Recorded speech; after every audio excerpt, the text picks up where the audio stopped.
That leaves you roughly with about 9 years. You've got 9 years of your life to make great decisions. 9 years of your life that's devoted to spending time with God, with family, with friends, to pursuing your purpose, the things you love, your hobbies.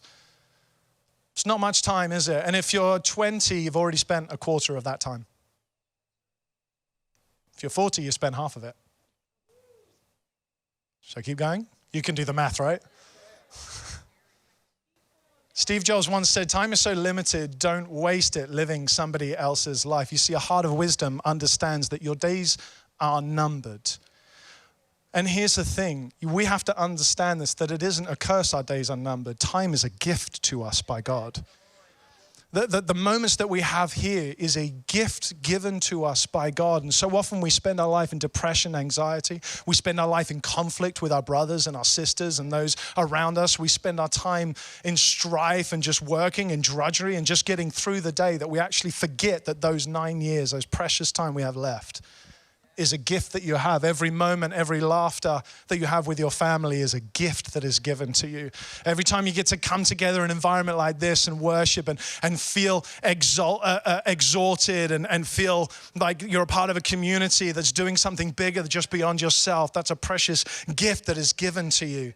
And I think so often we don't do much with life, particularly Christians or people who have been in Christian circles often, because we feel like there's a judgment coming on the other side. And it's like, if I get it wrong now, then I'm just going to face, the wrath of God. The wrath of God is going to come down. And so I'm trying to live out a purpose-filled life. But if I just step 1 foot off the party line, if I just get it slightly wrong, then judgment is coming. Hebrews 9 says this. It says, just as it is appointed man to die once, and after that comes judgment.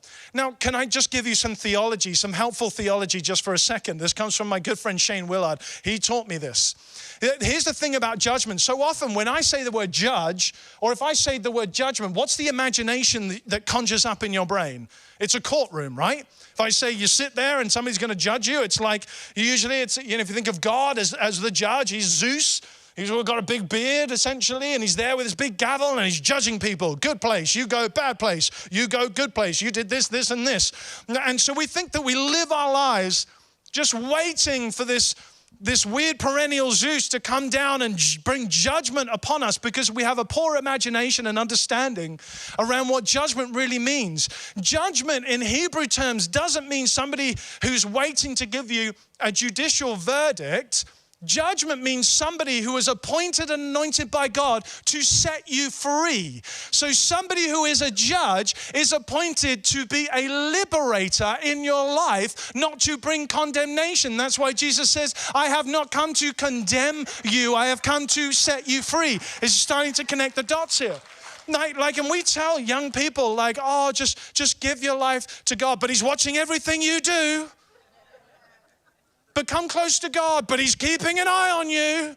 It's like, what mentally healthy person wants to have a relationship with somebody that's keeping score of all the wrong things we do in life, intend to bring it up one day?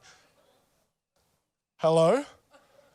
What mentally sane person wants to come close to that kind of Jesus?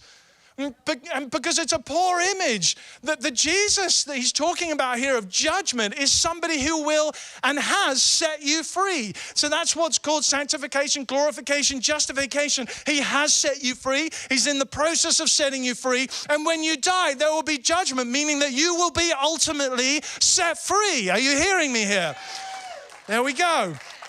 It's starting to make, I'm surprised we didn't frankly all lose our minds with that crazy sense of this God who's going to come down and thump us all. Wrath in Scripture is understood as God handing us over to our own sin.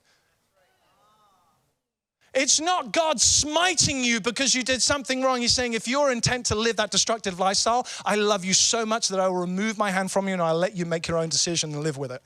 But you will have to bear out the consequences of your own silly mistakes. Hello?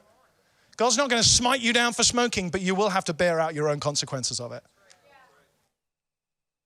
Hello? Is this starting to make sense? You see, there's liberation and freedom when we understand that there is somebody coming to set us free, not coming to condemn the world. And with that freedom comes a responsibility not to waste the precious gift, the precious time, because a heart that is full of wisdom understands that our days here, they are finite, that they are disappearing before our very eyes.